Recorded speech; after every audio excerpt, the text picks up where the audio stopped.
this simple purpose which he wishes to achieve.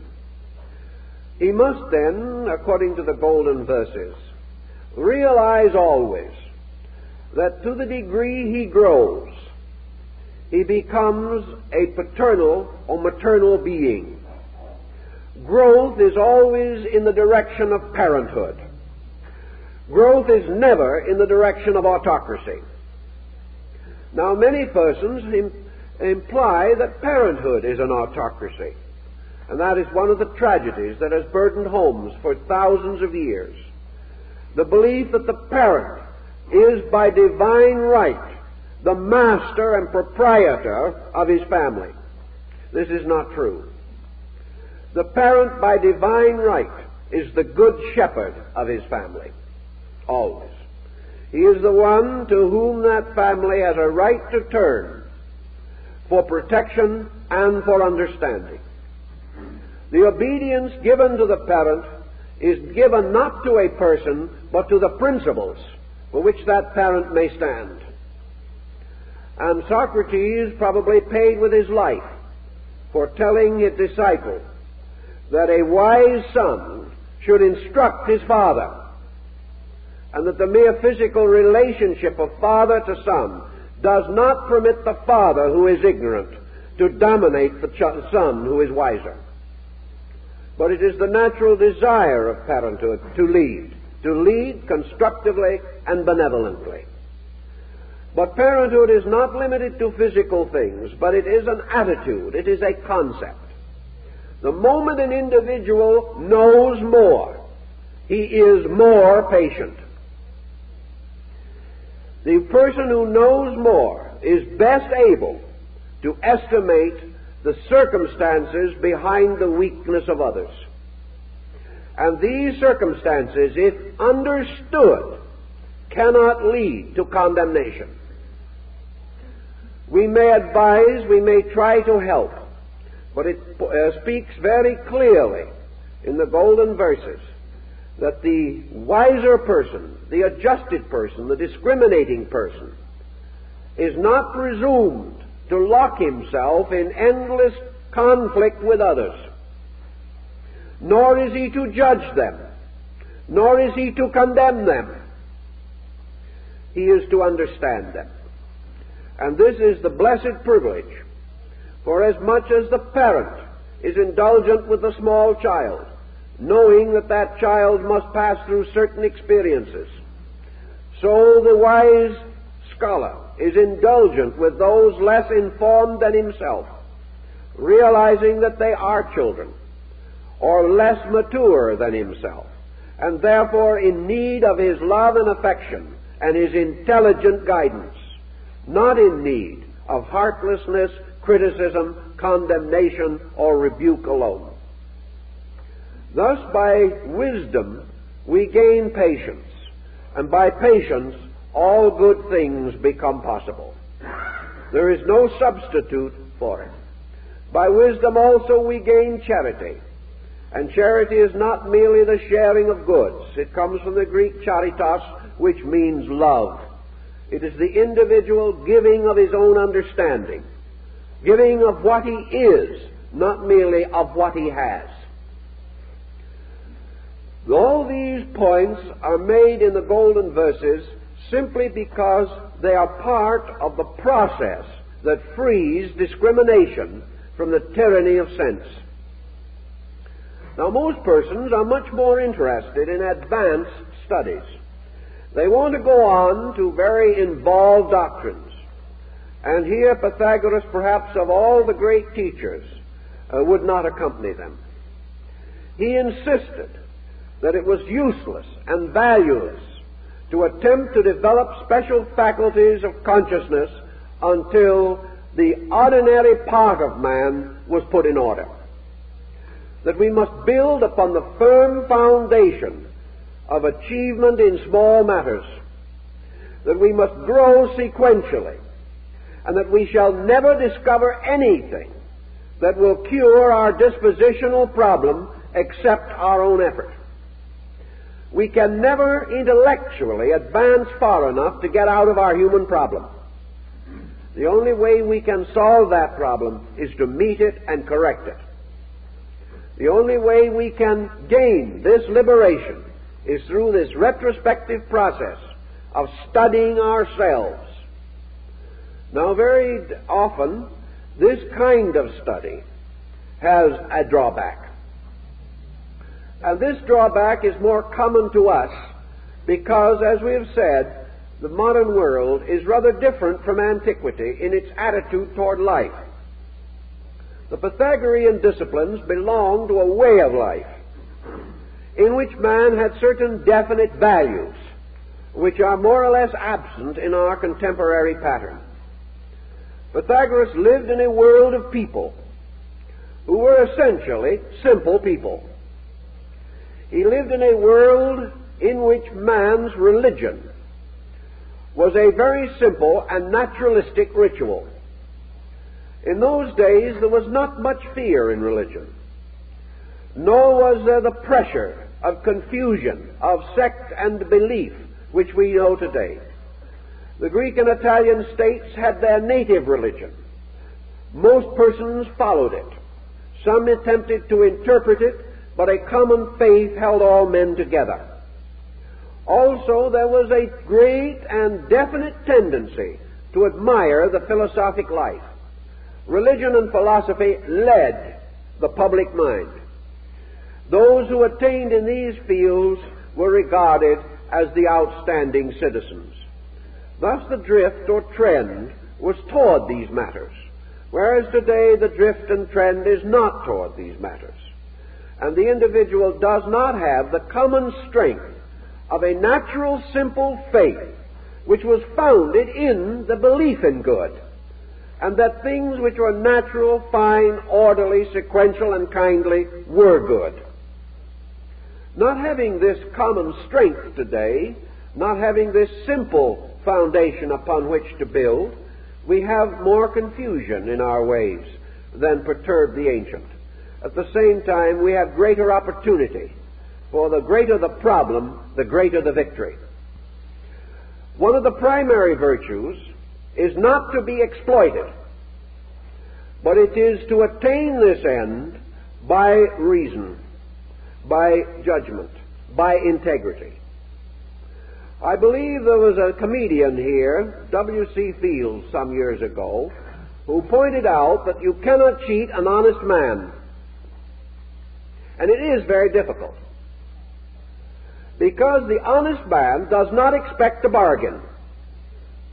And nearly all trouble begins when we try to get something for nothing.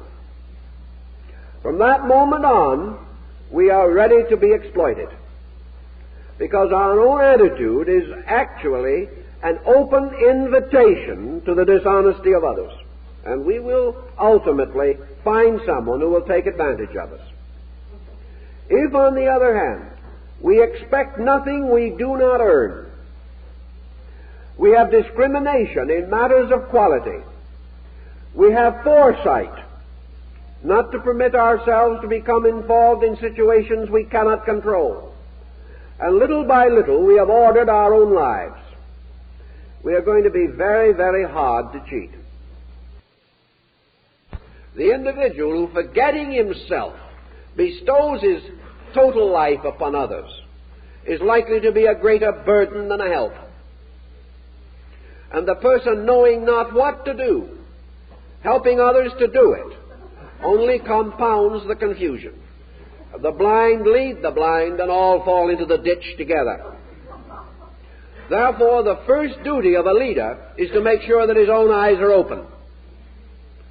And in order to have them open, whether it be in the simple leadership of home and family, or in the greater leadership of nation or race, the leader must have internal resources greater than his followers, or he is not justified in leading them. And these resources must be good. They must be resources founded in virtue, guided by wisdom, moderated by reason and judgment, and given constant vitalization by the impulses of virtue and truth. When these things are present, then good results. and the individual finds his growth and his natural way of life constantly enriching. Thus Pythagoras pointed out again that the Pythagorean way of life was not for everyone at any given moment. He could not cause the individual to come into those emergencies of life by which decision is necessary. He could only point out that once the individual has determined to improve himself, it can be accomplished. If, therefore, the individual, coming in his own due time to that maturity of insight which makes him realize that improvement is necessary to survival, only that individual is ready for the philosophic life. And having made this dedication, he can then proceed as far as his own integrity will sustain him. And he will go as far as his insight will sustain his determination to succeed. This was called the philosophic few, that group that had reached the point where it had suddenly realized that its trouble was due to itself. The world was then divided into two parts. The larger part, being composed of persons who blame others. They are the unphilosophic material. Then there is the smaller group that recognizes self-responsibility for the consequences of conduct. This is the smaller group, ready for greater insight. And those who had this insight could be led along the road of wisdom and could make that journey which leads finally back to our eternal home. The rewards of discipline, then, are the gradual integrations of the factors of living, so that at last we can sit down quietly and say to ourselves with full meaningfulness that we live in a good world, that we are surrounded by people who are essentially good, whose conduct that has long offended us is the result of the same circumstances that impelled our conduct which so long offended them. That we are all moved by the same non-tranquilities, and that by patience and growth we have grown, and that by patience and growth they will grow. We are there to help them, but only to help them to help themselves, for no man can grow for another, and no man can save another. But by example, we can invite others to the contemplative way of life. Having gradually reached this integration in ourselves, we come to the end of conflict. We are no longer bowed down by the opinions of others. We no longer cater to their weaknesses. We no longer subscribe to their superstitions. Rather, we live quietly, respecting all things, and serving mostly and with all our contrition of spirit that which is essentially true. Thus we come to what might be termed the fulfillment of the cathartic discipline of purification. We have removed impurity from ourselves. For all negative emotions, all negative thoughts are impurities. All things which are not toward the good are away from the good. And that which is not for truth is against truth. And that which brings misery to ourselves and sorrow to others is not for the truth. Nor can we practice it with good grace, even though it be a dogma or doctrine of our time. We must be superior to these things, for we find that dogmas and doctrines are man-made formulations around ideas essentially superior to these doctrines. And beyond all doctrine is the simple example of the good life lived by the great teacher who was the source of the doctrine. Having thus concluded or consummated a reasonable attainment in the life of discrimination, the life of purification, the verses then tell us to direct our attention towards the sovereignties of those divine powers which are the rulers and leaders of the universe. From overcoming weakness, we then move to the growing of strength. From getting rid of that which is not so, we come to the cultivation of that which is so. In other words, we rise above the not-self, the illusion in man, the egoism, egocentricity and selfishness, which have so long disfigured the human personality. And being freed of these lesser despots, having escaped from the tyranny and anarchy of self-will, the individual is ready to contemplate the mystery of the divine will. And all allegiances must be moved from that which is essentially human to that which is essentially divine. Yet at the same time, we must know the divine through the human, but we must understand the human through the divine. They are conditions, degrees, and excellences of each other, and these we must contemplate with every means at our disposal. The being, the self in man, freed from slavery or involvement in the hopeless confusion and complex of externalized existence, naturally turns its face like the sunflower to the source of its own light. It naturally and instinctively rejoices in good and moves toward the experience of identity with good. As this goes along in its reasonable and proper manner, the human being finds moving from within himself the tremendous flowing of the divine will. He recognizes that to the degree that he is receptive, the divine becomes an immanent thing, filling all of his parts and members, and causing him to become more and more like the source of good. And thus the individual, through the rise of his contemplative disciplines, moves into the true state of religion. And the true state of religion is companionship with God, comradeship with universals. The individual, having given up a false allegiance, must now make a true one. And in his true allegiance, he unites himself with that sovereign power which moves all things. He becomes aware more and more of divine consciousness because he has freed himself from the obscuration of mortal consciousness. He finds himself not only thinking about God, but with God.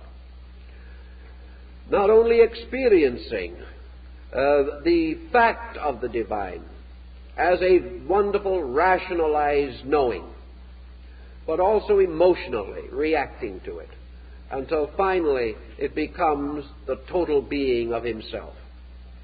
Thus the attainment of the better life leads toward this mystical experience, this illumination, this final identification, which is the sovereignty of truth in the life of the person. Only after the disciplines, therefore, does man gain the power for the unconditioned veneration of the ultimate good. To venerate, we must to a degree understand. We cannot truly venerate that which is incomprehensible. Therefore, to recognize universal good, we must have some of goodness in ourselves. If we would recognize universal truth, we must have some of truthfulness in ourselves. Finding in the infinite the fulfillment and fullness of all virtues which we practice in part. But in time that which is in part shall pass away, and we shall know all things in fullness and in truth. So the Pythagorean verses go on to indicate the future state of these beings which have emancipated themselves. And of course, following the old Greek and also the Egyptian method, the philosophy ties into the mystery of death. Because death now becomes symbolical. Every time we forget the old, we die and are born into the new. The individual who gives up a grudge dies to be born a better person. For always death is the giving up of the old, and birth is the attainment of the new. Therefore, every day that we grow, an old self dies, and a new self is born. Bondage lies in continuing in the same self, without freedom. If we never outgrow what we have been, we are bound to it forever. And this is inconceivable and impossible. Therefore, we are forever being reborn. And we are forever dying out of a lessness. And with every new experience, which is like the addition of a molecule or an electron to a formula, a totally new being comes into existence. Therefore, St. Paul says, I die daily. And out of this constant death of the old and the rebirth of the new, man is moving forward in consciousness. Every disillusionment, discouragement, despair, criticism, and condemnation is another death. Every discovery of good is a new birth. Every hope that springs within us is a new birth in time. A birth of a new being dedicated to new purposes and new principles. There is an old self in each of us that must perish, and a new self in each of us that must be liberated into manifestation. And this new self is a messianic self, a self which has within it the healing of all the old problems that burdened us. Every time we become bigger than a problem, we are reborn, because we have attained freedom.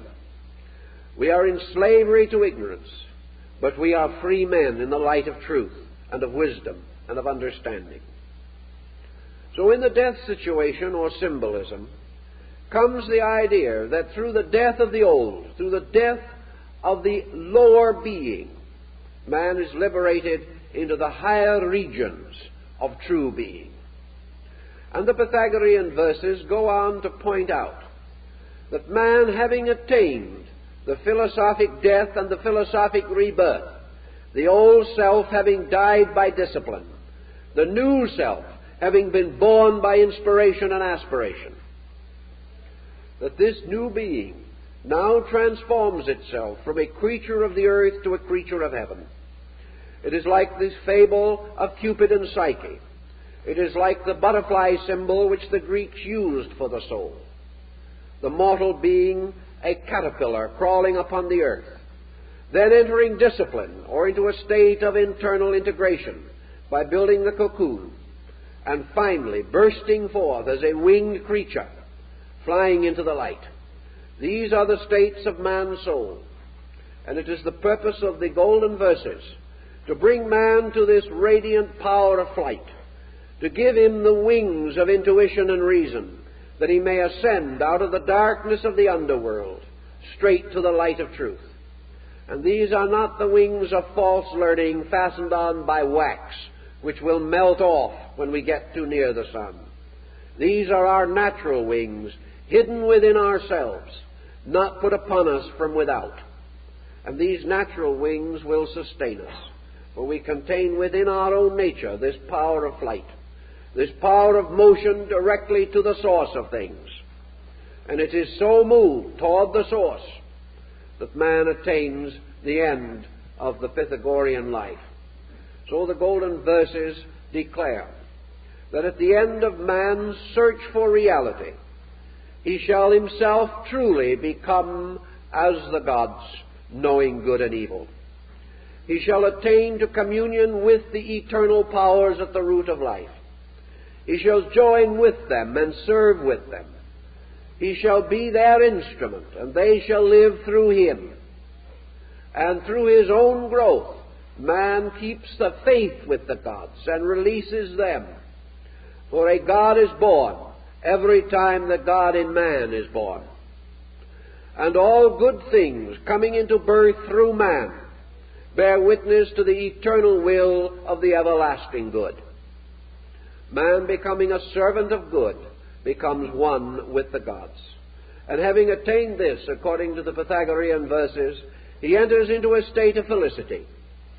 he then comes no longer into the sorrow and darkness of the unknown, but he goes forth serving good as gloriously and as fully as he has previously served ignorance. Now, if we look upon man at his present state and see how he wanders on year after year, generation after generation, age after age, performing these same mistaken things which have mutilated and distorted history since the beginning, we find that man has an almost inconceivable capacity to continue, to do things as they have been done, to continue the processes which have become natural and familiar to him. If, therefore, this man becomes enlightened, if he truly becomes one with the divine power, he may then subsist continuously in this, finding a way of life as glorious, as happy, and as extensive as his more miserable existence is today. He will find then that all institutions which are necessary for his good will flourish, that his life and his world will be enriched, that peace will come to him, that the great enemies, sin and death, will disappear. If not literally, their power over him will vanish, for it is not death but the fear of death that slaves men to mortality. All things not good vanish away in the light of good, and it is perfectly possible and perfectly conceivable for men to live as well as they now live badly. That only, however, through the attainment of that which is true and necessary can this be done. Discrimination then gives man this picture of well-being, of rightness, of suitableness in all things, and reminds him that he is human, that of all creatures that he knows, he has been most internally gifted with understanding, with insight, with skill, with faculties and powers, with memory and imagination, with sense and intuition, that he may accomplish all these things.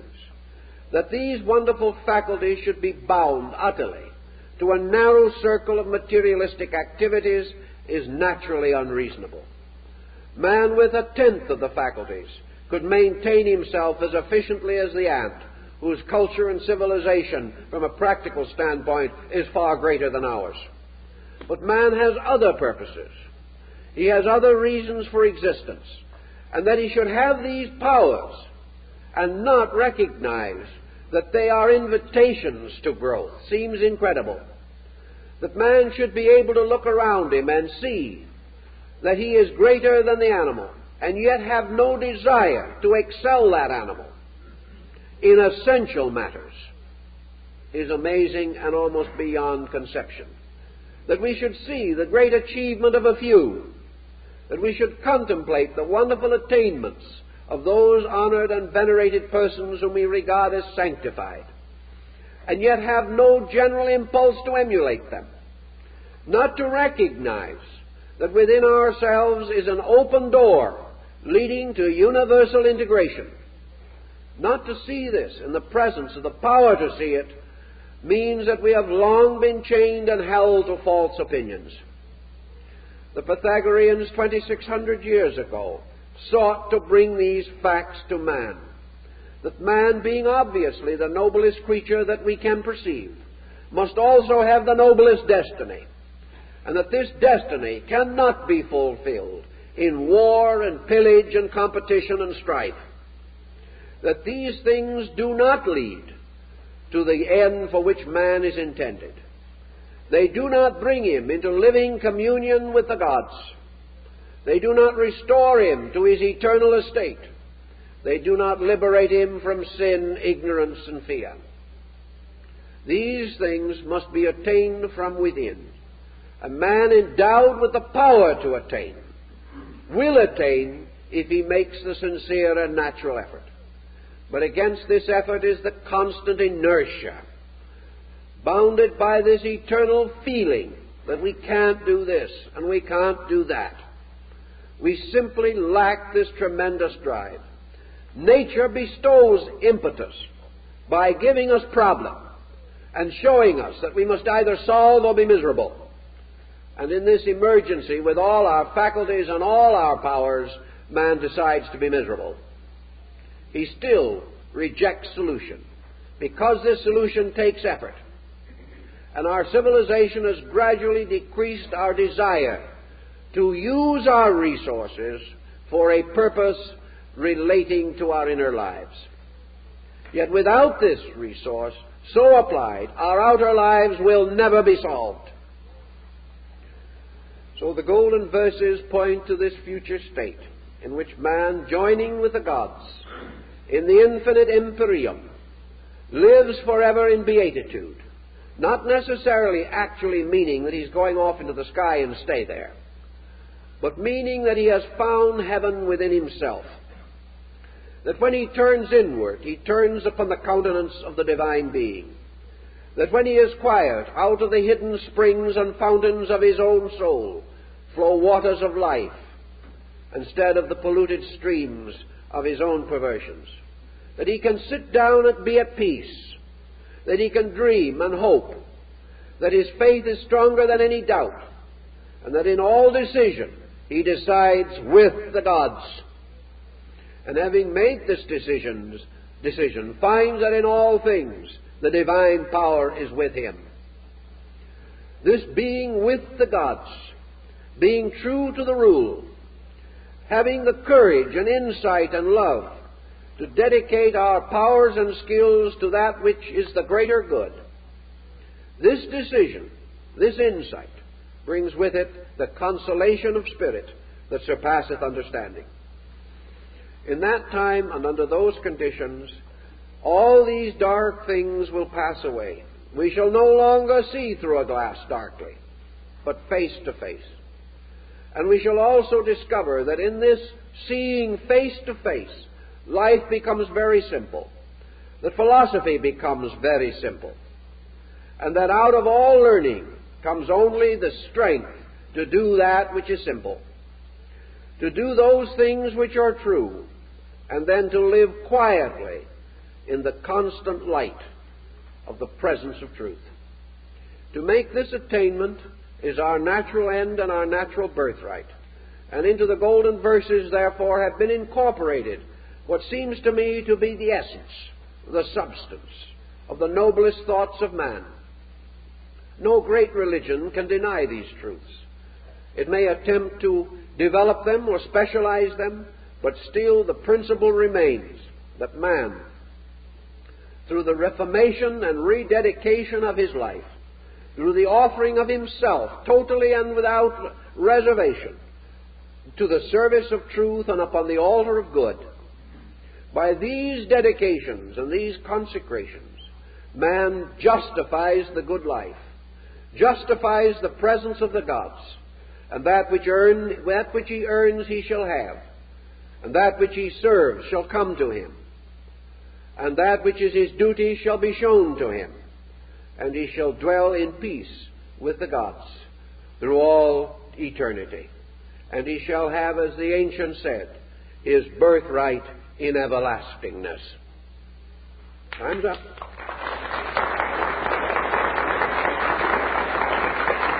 Now, I'd like to make a couple of announcements. Next week, we are going to go in somewhat into the problem of Christian mysticism as it relates to man's instinctive search for reality. We're going to specialize and develop somewhat the material of today, but there is now a new dimension added, and that is a Christianized concept of the mystical experience as found in the writings of the early Christian fathers and mystics of both the Catholic and Protestant denominations. And the subject will be the dark night of the soul, taken from the title of a mystical book. But I think you will find it a rather worthwhile and stimulating line of thought. Now, on Wednesday evening, we're beginning a series of courses at headquarters. I'm taking a series on astrotheology, or the effect of the belief in the heavens, the heavenly bodies, and the motions of stars upon the development of man's religious life. Now, a great many people today are worried about Asiatic influenza.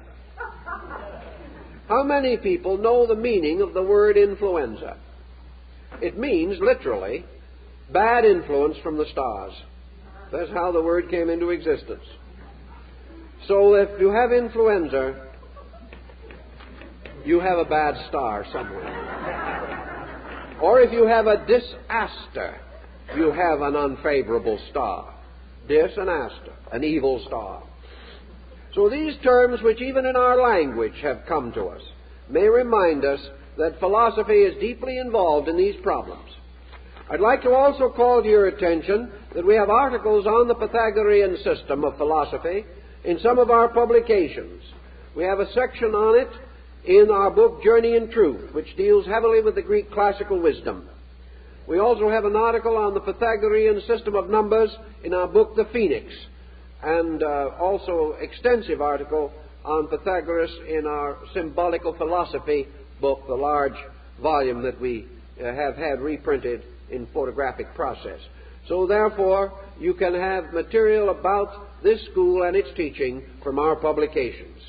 Let me also call attention to our Christmas booklets, which we hope you will find useful as Christmas cards. If you do some of your Christmas shopping with us, it will, we think, make more meaning in many instances to your gifts, also simplify your problems, and provide you with the consolation and understanding that sometimes ideas are better than things as gifts. And perhaps we need the gifts of ideas and ideals more than other things at this particular time. I'd like to also invite your consideration to the counseling service offered by the Society. A number of persons are taking advantage of it, not to get out of trouble, but to keep out of trouble. And if anyone has any interest in that subject, there is a leaflet on the table explaining this service. If you are not on our mailing list, we'd be happy to have your names and addresses, and we hope you will visit our book table. We thank you for being with us and hope to see you next week.